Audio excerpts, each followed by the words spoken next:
Purihin po ang Panginoon at isang pinagpalang gabi po sa inyong lahat, mga minamahal na kapatid diyan sa Alcor, TCI at ganun din po sa iba't ibang dako ng Pilipinas kung saan po tayo ay sinusubaybayan ng ating mga kapatiran.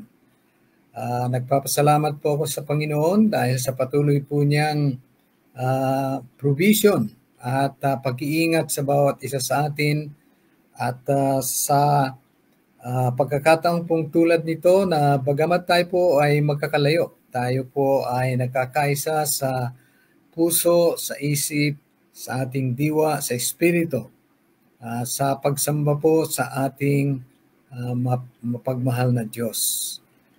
Sa gabi pong ito, itutuloy po natin ang ating pinag-aaralan sa Knowing the Real Gospel at ang pag-uusapan naman po natin ngayon ay ang Ebanghelyo at ang kapanganakang muli. Yung pinag-uusapan nating madalas, yung being born again. Ano ang relationship nito sa Ebanghelyo ng ating Panginoon? Right?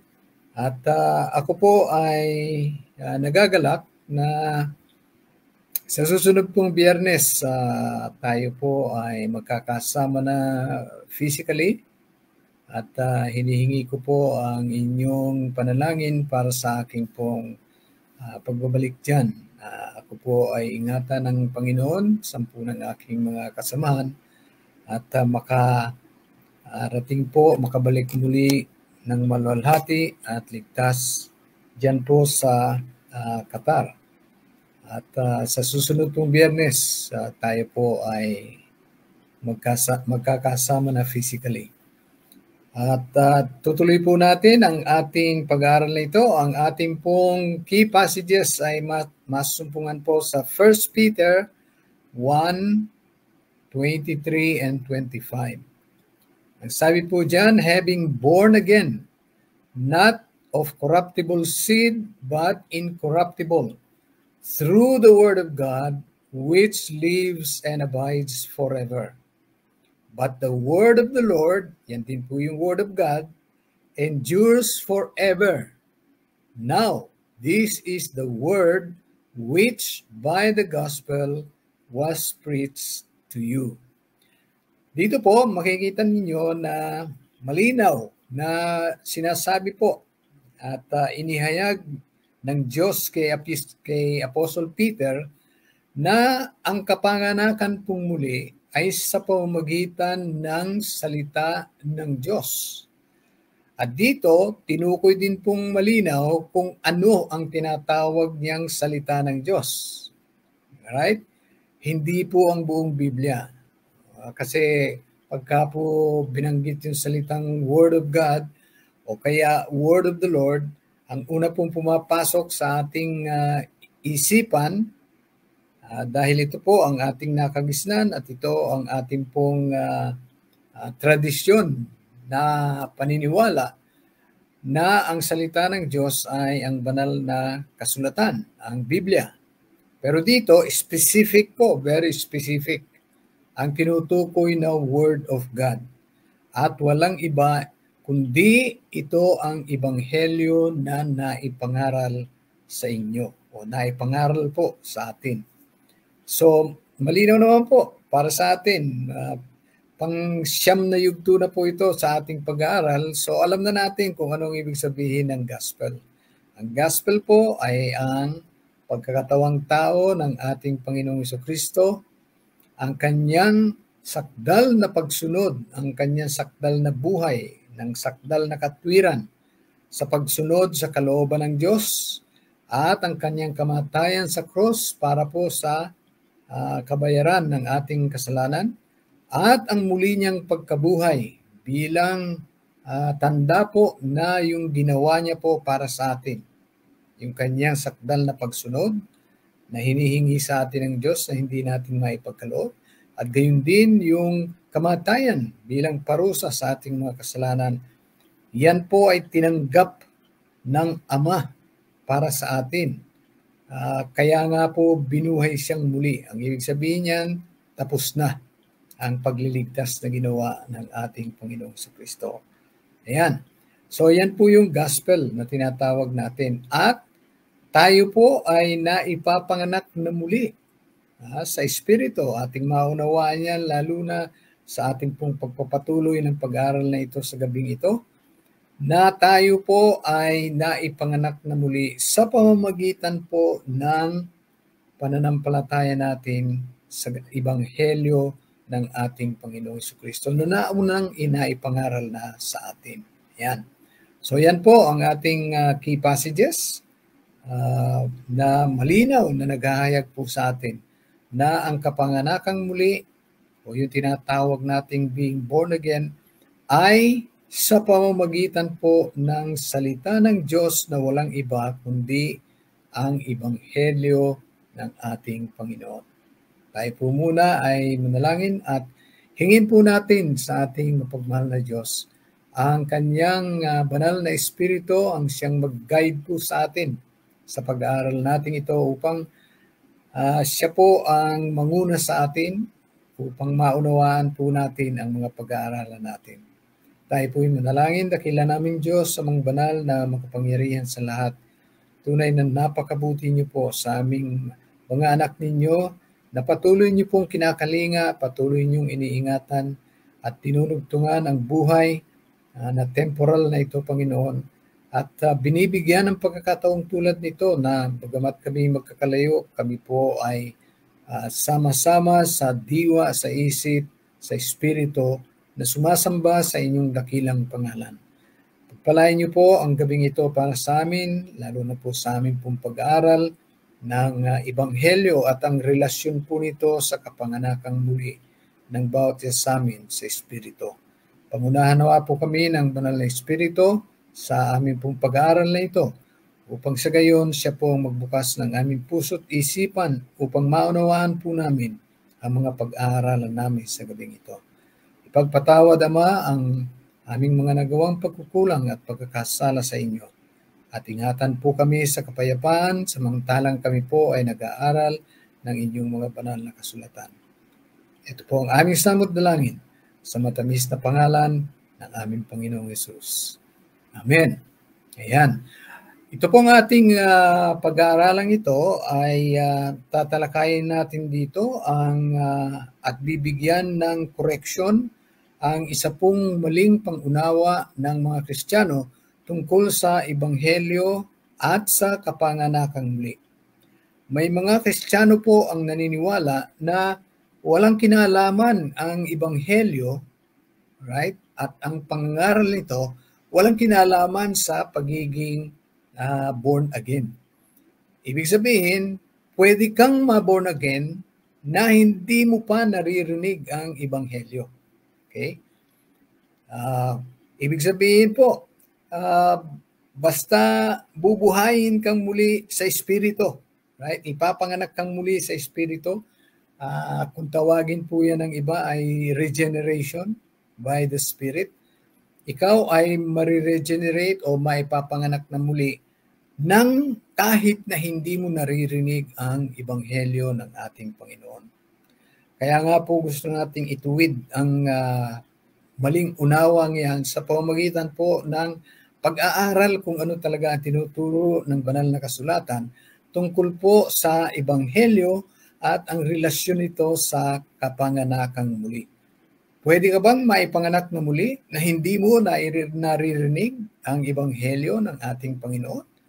Well, kung babalikan natin yung ating pong key passages, malinaw ang sagot dyan. Hindi ka pwedeng ma-born again na hindi mo naririnig ang Ebanghelyo ng ating Panginoon dahil ang sabi nga dyan, we were born again through the gospel or the word of God, which is the gospel of Jesus Christ. So kung hindi mo maririnig yan, wala kang pag-asang ma-born again. Okay? Diyan pa lang, malinaw na. Kaya, pwede na tayong tumigil, pero gusto kong pag-aralan po natin at makumbinsi talaga tayo na merong malaking kinalaman ang pagkarinig po sa Ebanghelyo ng ating Panginoong Jesucristo para tayo ay ipanganak na muli sa Espiritu. Okay?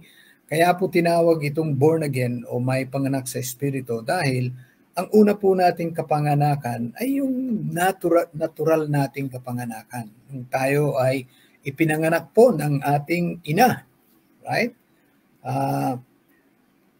Yun po ang unang kapanganakan natin. At dahil doon sa unang kapanganakan na yun, naging po ito, pangalawang kapanganakan natin. Ito ay kapanganakan spiritual, right? Sa espiritu. Hindi po ito physical na kapanganakan. Yung physical nating kapanganakan, yung natural nating kapanganakan, yun po yung una. Right? At itong pangalawa, ito po yung sa pamamagitan ng espiritu dahil narinig natin yung Ebanghelyo. Right? Ginamit ng banal na espiritu ang mabuting balita ng ating Panginoon sa kanyang pagliligtas sa atin upang sa gayon tayo po ay maipanganak sa espiritu. Ginamit ng Holy Spirit yung banal na Ebanghelyo. Okay. Ngayon, alam niyo po ba na ang usapin pong ito ay mahigit na pong 150 years na pinag-aawayan ng mga Kristiyano. Ang ibig sabihin po, issue ito hanggang ngayon. Ano bang mauuna? Maipapanganak ka munang muli, tapos maririnig mo ang Ebanghelyo at sasampalataya ka? O mauna na may pangaral sa iyo ang Ebanghelyo at sasampalataya ka at pagkatapos ikaw ay ipapanganak na muli? Yan ang ating pong pag-aaral ngayon. So, ang new birth ay systematically po na i-present ito ng ating Panginoong Jesucristo mismo dito sa John chapter 3. Kung maalala ninyo ang kwento tungkol kay Nicodemus, isang Pariseo na pumunta sa ating Panginoong Jesucristo during the night dahil ayaw niyang makita ng ibang tao. Kasi majority po sa mga Pharisees nung panahon na yon ay kinokontra ang mensahe ng ating Panginoong Jesucristo. Kaya ayaw niyang makita siya ng mga tao na pumupunta doon sa lugar ng ating Panginoong Jesucristo at na nakikipag-usap sa ating Panginoon. So pumunta po siya ng gabi at nakipag-usap siya sa ating Panginoong Jesucristo. At yan po ay masasumpungan natin diyan sa John chapter 3. Basahin niyo po yung verses 1 to 16. Yan po ang step by step. Okay? Step by step na pagpapaliwanag ng ating Panginoon mismo kung paano maipanganak na muli ang Espiritu. Ayan. Hindi na po natin titingnan verse by verse ito dahil kulang tayo sa oras. Pero I hope po na sa inyong sariling pag-aaral, right? Basahin niyo po yung John 3, verse 1 to 16 dahil yan po ang systematic presentation ng ating Panginoong Jesucristo para po sa pangunawa sa new birth. Okay? So, ipinaliwanag ng ating Panginoong Jesucristo dahil na rin sa pagtatanong ni Nicodemus, ano ba yan? Yung being born again na yan, yan ba ay physical birth? Tulad ng kapanganakan nating una? Kailangan bang pumasok ang isang tao muli sa sinapupunan ng kanyang ina para siya maipanganak na muli? So, ang tanong ni Nicodemus, physical rebirth ba yan? Physical rebirth ba yan? Ang ating pong Panginoon ay sinagot siya, hindi. Right? Ito ay spiritual rebirth. Ang sino mang ipinanganak sa laman ay laman nga at ang sino mang ipinanganak sa espiritu ay espiritu nga. So, spiritual po ito, birth. Right? ang una nating birth ay yung natural at yung physical. Right? Eto tayo, ay panganak tayo once upon a time, nung ipanganak tayo ng ating ina, yun po yung ating unang kapanganakan. Physical and natural. Ito po, itong pinag-uusapan ni Nicodemus ang ating Panginoong Jesucristo, ito yung pangalawang kapanganakan natin, which is hindi physical kundi spiritual. Nilinaw po yan ng ating Panginoong Jesucristo. Ngayon, kailangan ba ang new birth? Right? Kailangan po. Dahil sabi ng ating Panginoon, unless na maipanganak na muli ang tao, sabihin maipanganak sa Espiritu ang tao, hindi niya makikita ang kaharian ng Diyos. Right? John 3 verse 3. At sa John 3 verse 5, ang sabi niya, ang sino mang hindi na ipanganak na muli, o unless a man is born again, he cannot enter the kingdom of God. So, dalawang bagay yan. You cannot see the kingdom of God and you cannot enter the kingdom of God maliban na ikaw ay naipanganak na muli sa Espiritu. Okay?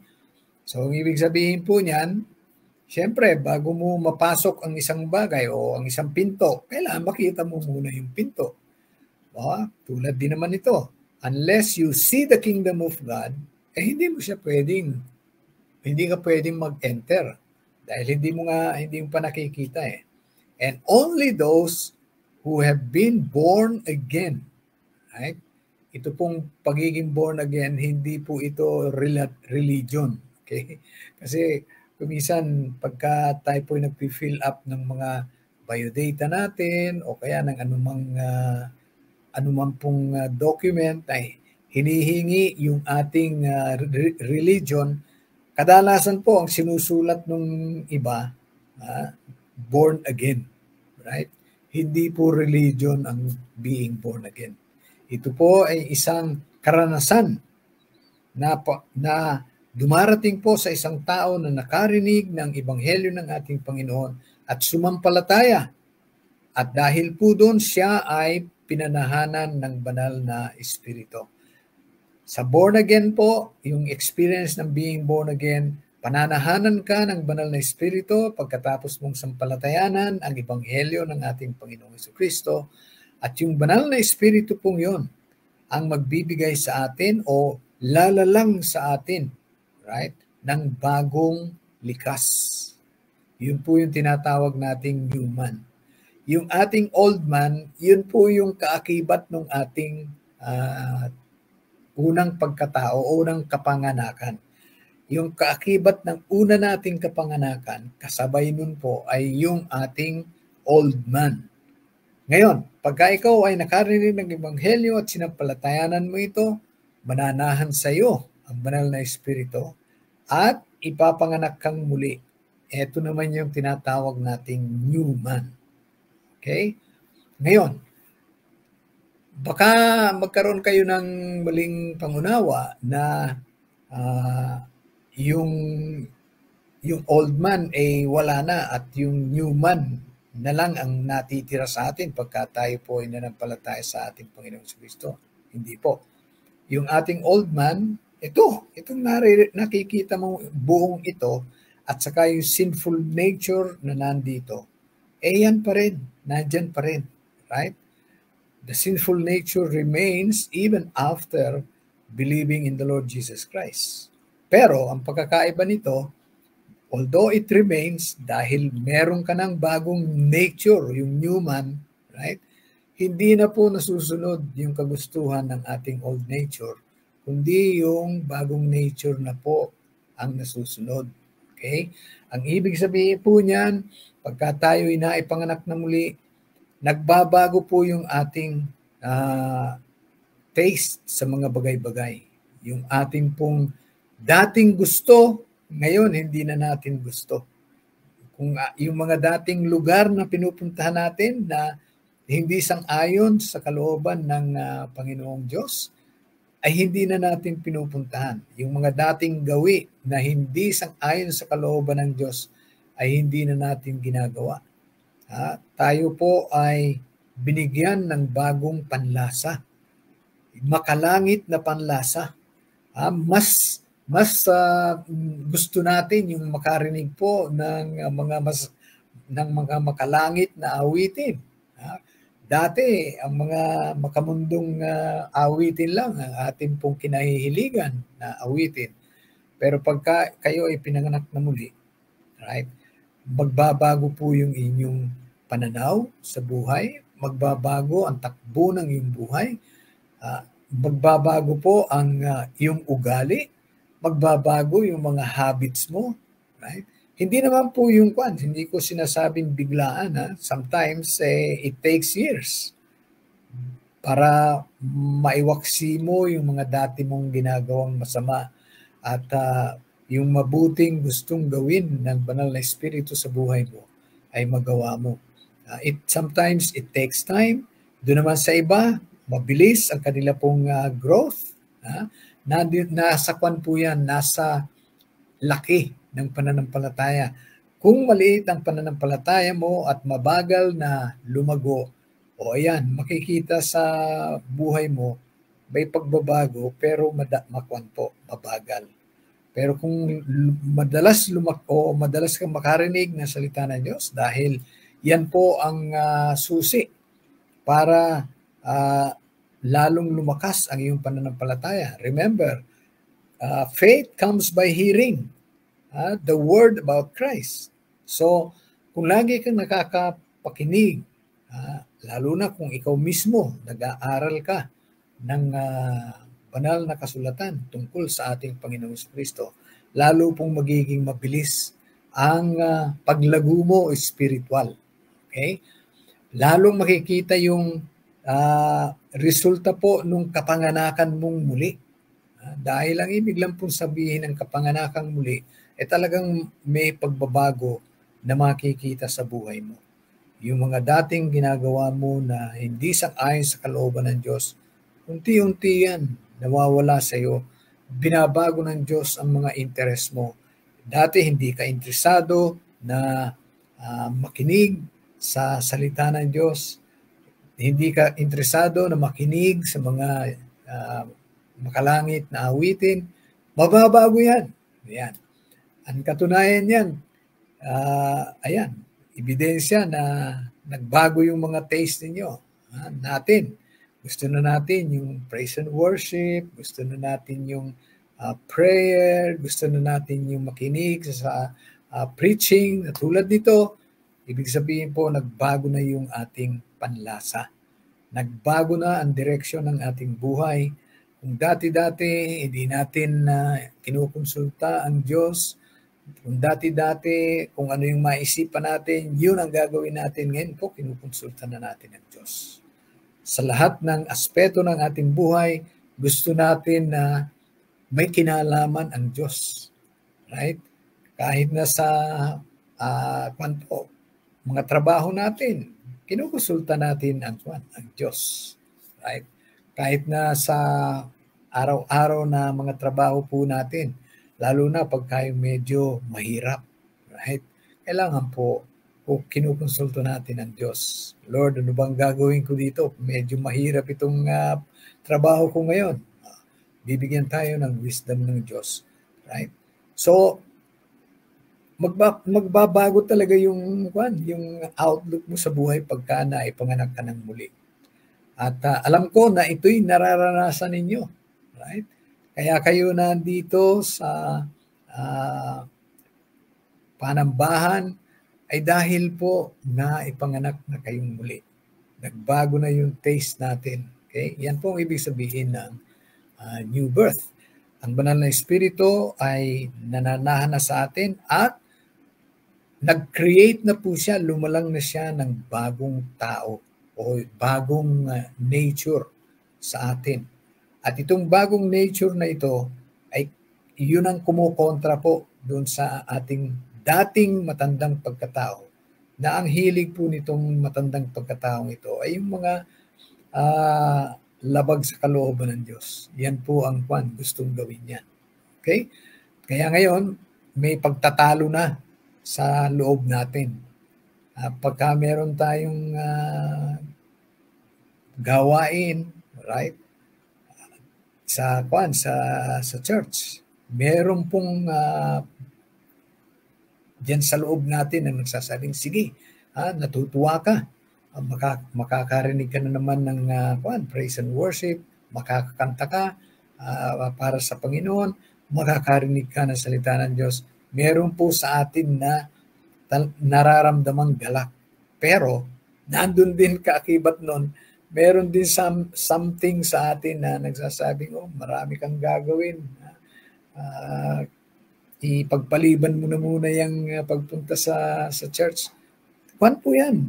Yan po ay struggle na nangyayari po sa atin. Okay?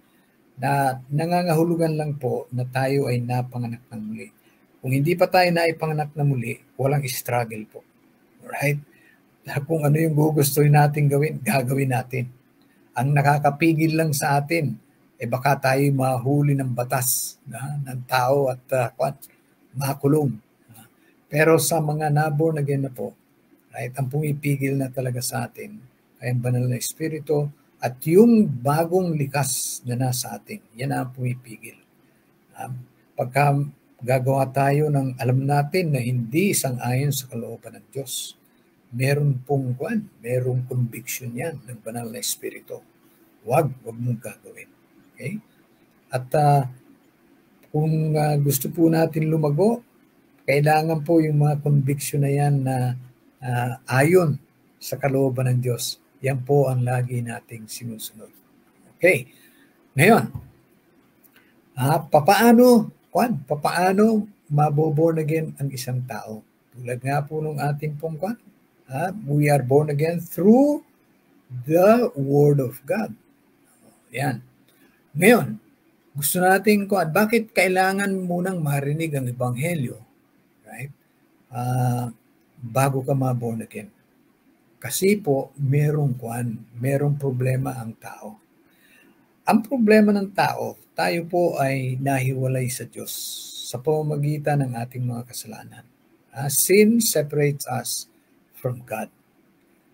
Yan po ang reklamo ng Diyos sa Israel. Sabi niya ganun, hindi ko kayo pakikinggan. Sabi niya ganun. Dahil yung sin ninyo has separated you from me so that I would not hear your prayers. Pati yung panalangin nila hindi pinakikinggan dahil sa kasalanan. Ngayon, lahat naman po tayo ay nagkasala. Tayo po ay ipinanganak na may sinful nature. Yan po yung una nating kapanganakan. Right? Dala-dala natin hanggang ngayon. Yung una nating kapanganakan na yan.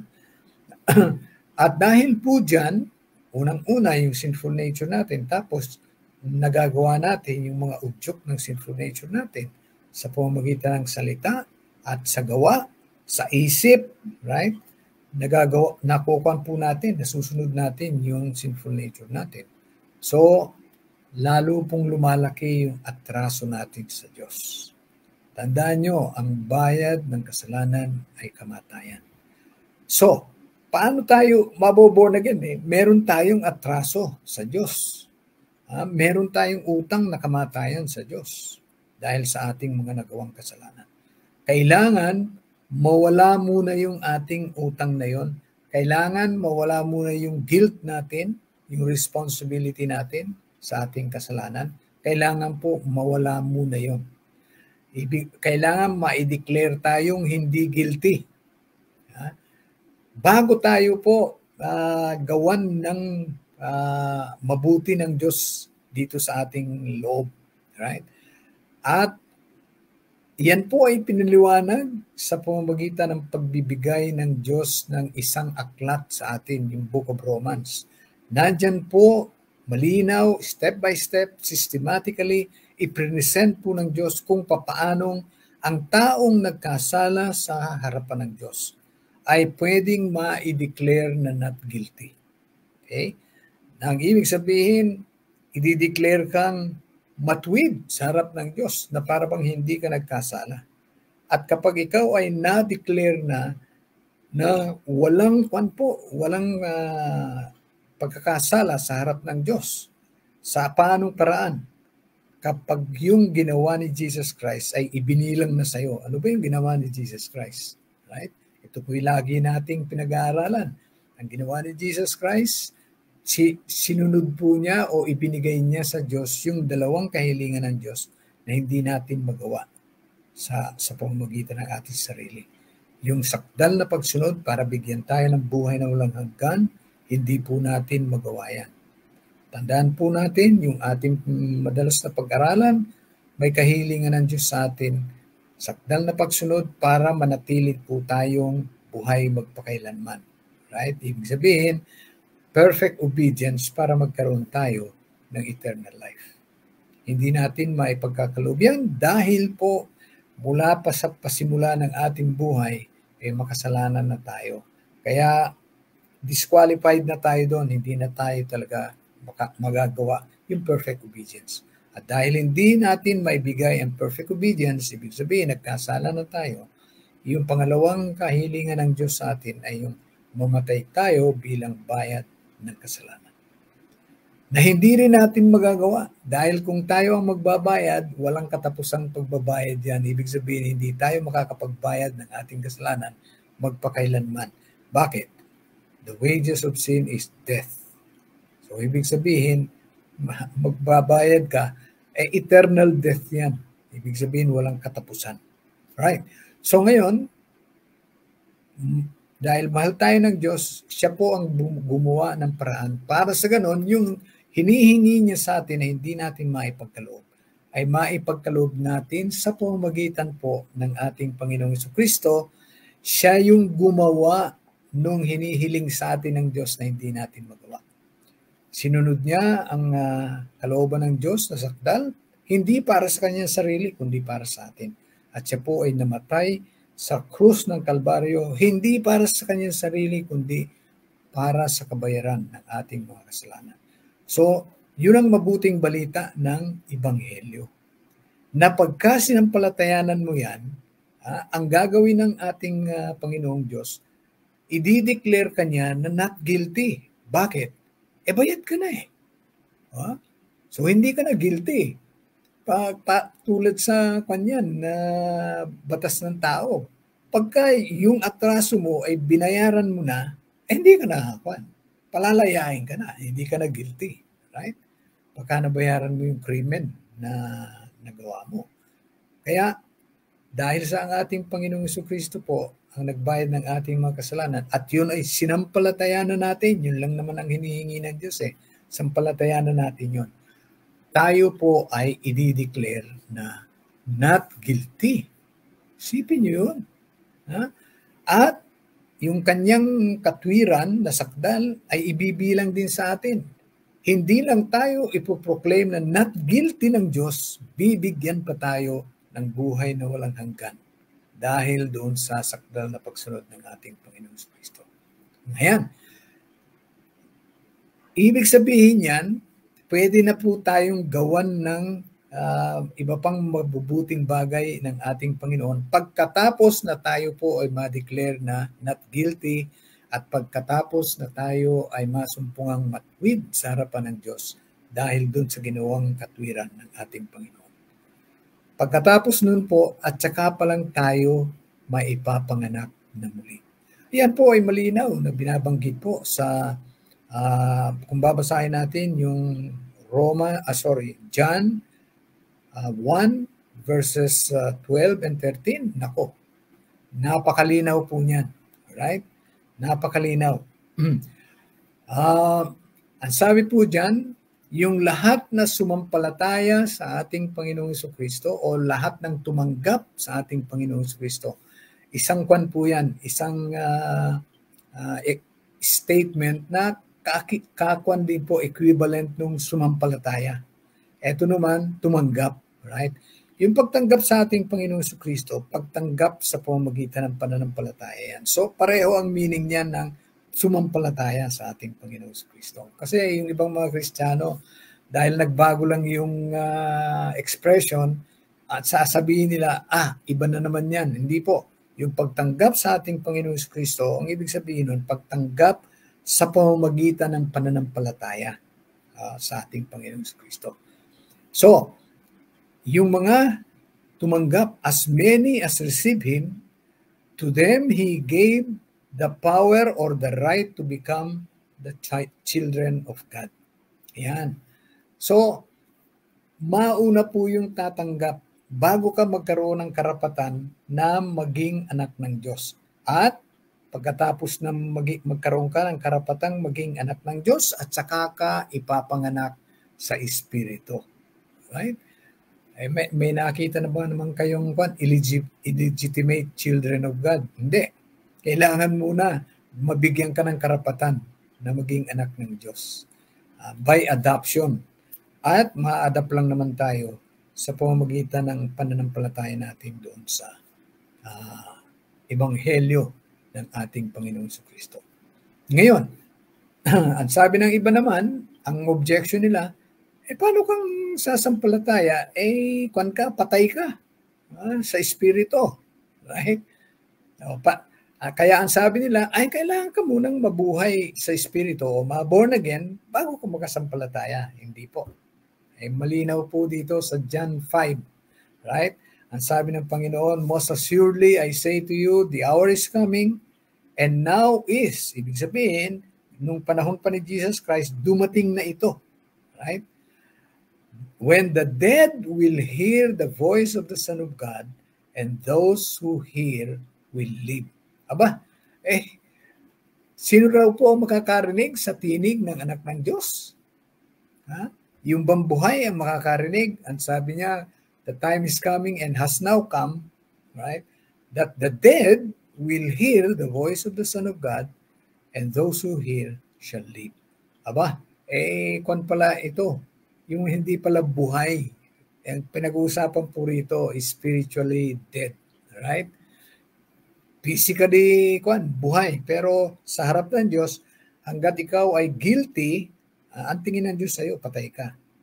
Whether you are still breathing or nasa ilalim ka kasi ng judgment of death. Kumbaga sa sentensyado ka na. Kaya ang tingin ng Diyos sa'yo, patay ka. So kailangan po itong patay na ito ay mabuhay. Right? Pero mabubuhay ito pagka nakarinig siya ng tinig ng anak ng Diyos. At naririnig po natin ang tinig ng anak ng Diyos sa ebanghelyo po ng Diyos. Ibig sabihin, pagka ipinapangaral ang ebanghelyo ng ating Panginoong Jesucristo, ang mabuting balita ng kanyang pagkakatawang tao, ng buhay na sakdal para bigyan tayo ng buhay na walang hanggan ng Diyos, at yung bayad sa ating kasalanan, yung kanyang kamatayan, at muli niyang pagkabuhay, right? Yun po, pagka narinig yan ng isang taong spiritually dead, yung spiritually dead na taong yan ay nare-resurrect spiritually. Right? Hindi po ito yung new birth pa.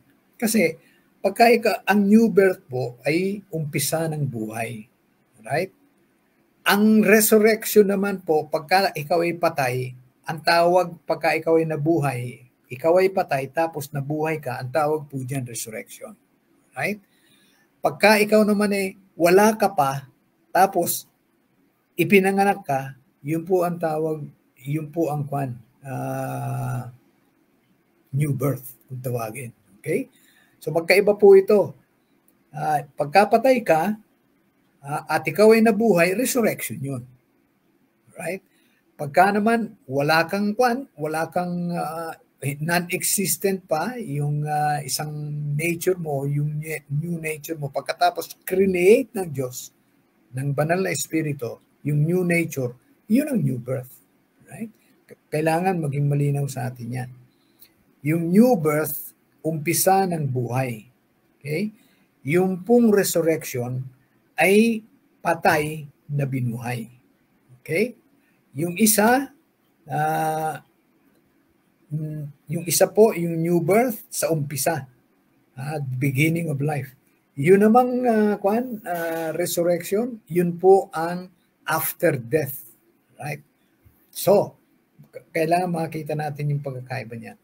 Ngayon, itong spiritual resurrection po ay tulad din naman ng physical na resurrection, yung bodily resurrection.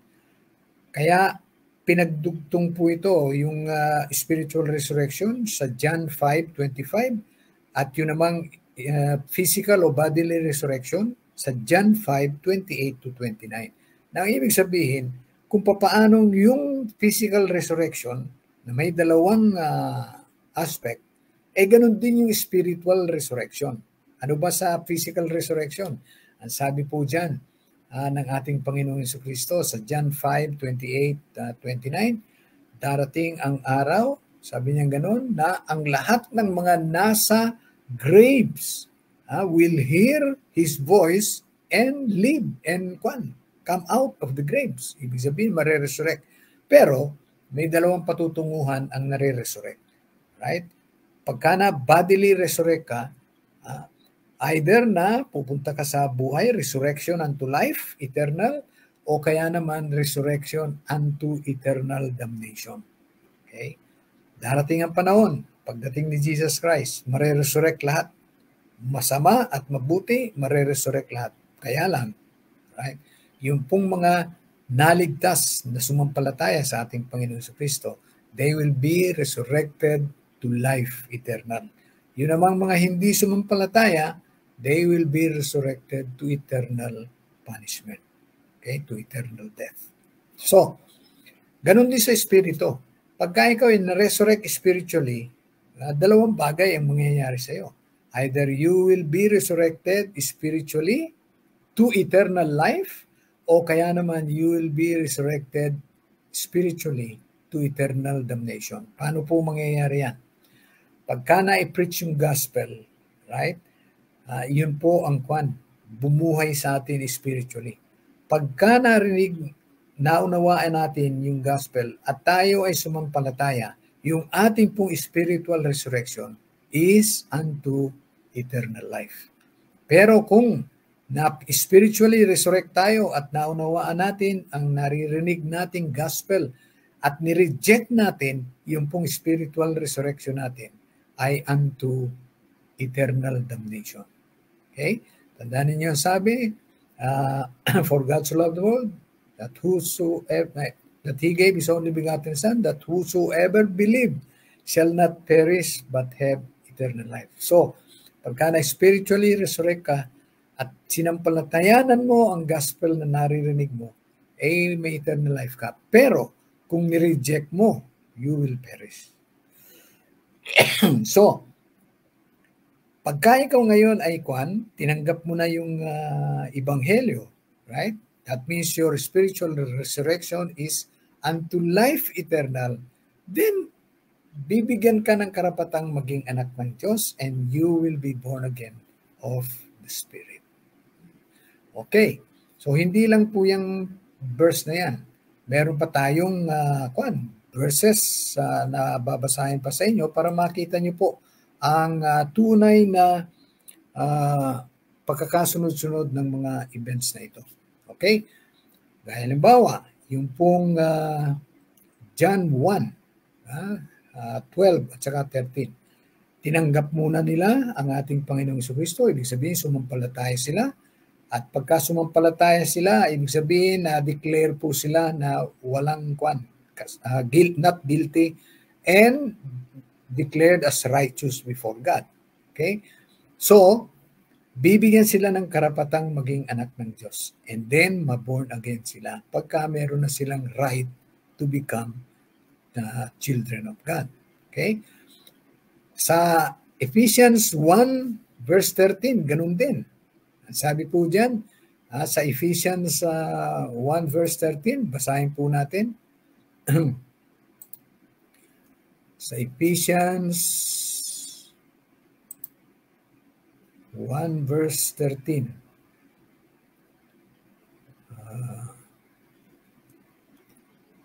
Sa slide natin yan.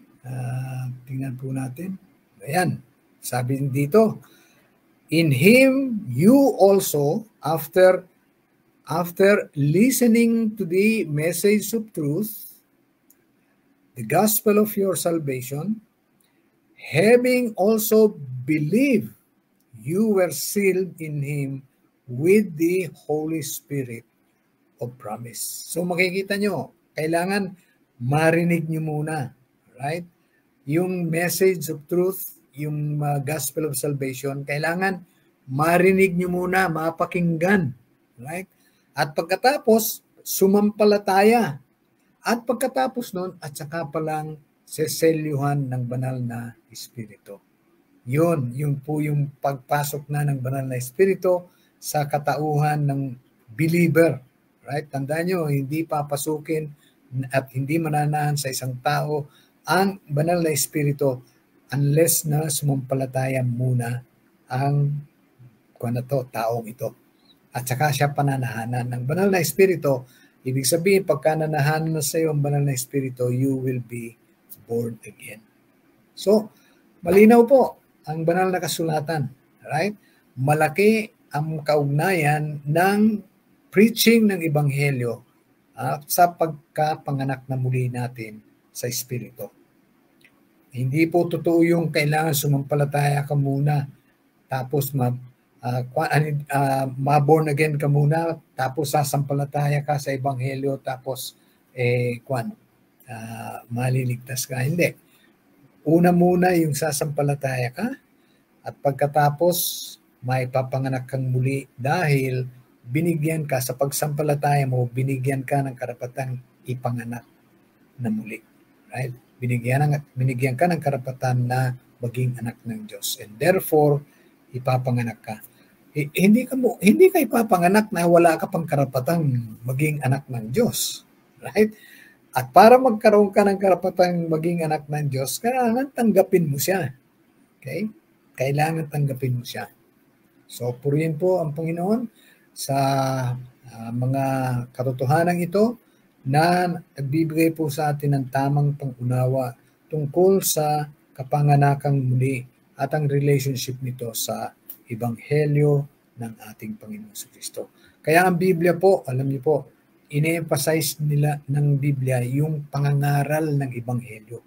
Dahil sa pangangaral po ng Ebanghelyo, diyan maririnig nung spiritually dead na tao ang boses ng anak ng Diyos. At pagka narinig niya yan, he will be or she will be resurrected spiritually. At pagka sinampalatayanan niya yung ebanghelyo na kanyang naririnig, he or she is resurrected unto eternal life. Right? Pero pagka ni-reject niya, he or she will be resurrected to eternal damnation. Okay.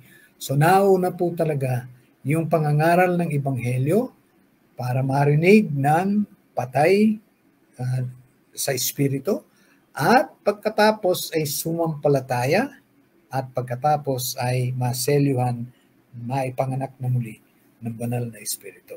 So purihin po ang Panginoon, at iyan po ang nilalaman talaga ng relationship ng gospel sa new birth. Okay? Tandaan nyo lang po, being born again through the Word of God. So, kailangan meron munang Word of God na ma-preach at sampalatayanan bago po ma-born again. Etong mga kwantong ito, etong mga passages po ito, very explicit po. Okay? Ibig sabihin, hayagan, walang pagdududa, born again through the Word of God. The Word of God which by the gospel was preached to you. So mauna muna yung preaching ng gospel, maririnig ng tao yan, sasampalataya, at pagkatapos po, maboborn again dahil dun sa gospel na narinig niya, na ginamit ng banal na espiritu para mag-create ng bagong likas sa iyong pagkatao. Okay. Pagpalain po ng Panginoon ang ating napag-aralang ito. Tayo po ay manalangin at hilingin natin na tayo po ay maging matatag sa katotohanan ito at hindi po madala ng mga maling pangunawa dito sa gospel at sa new birth. Purihin po ang inyong pangalan, dakilang Ama na nasa langit. Pagpalain niyo po ang aming mga narinig na mga katotohanan tungkol sa Ebanghelyo at sa kapanganakang muli, na talagang kailangan munang marinig ng tao ang Ebanghelyo at sampalatayanan niya ito upang maibilang siyang matwid sa harap ng Diyos at mawala ang kanyang pagiging guilty sa kanyang mga kasalanan dahil nabayaran na ng aming Panginoon ang kanyang mga kasalanan. At dahil dito ay pananahanan ang taong sumampalataya sa aming Panginoon Kristo. Pananahanan siya ng banal na Espiritu at siya ay bibigyan ng kapanganakang muli ng banal na Espiritu. Palain niyo po ang aking mga kapatiran sa napatuloy na nag-aaral, umuunawa, Panginoon, sa mga katotohanang ibig niyo iparating sa amin. Palain niyo po ang nalalabag pang sandali ng aming pagsamba sa inyo. Ito po ang aming samot dalangin sa pangalan ng aming Panginoong Hesus. Amen.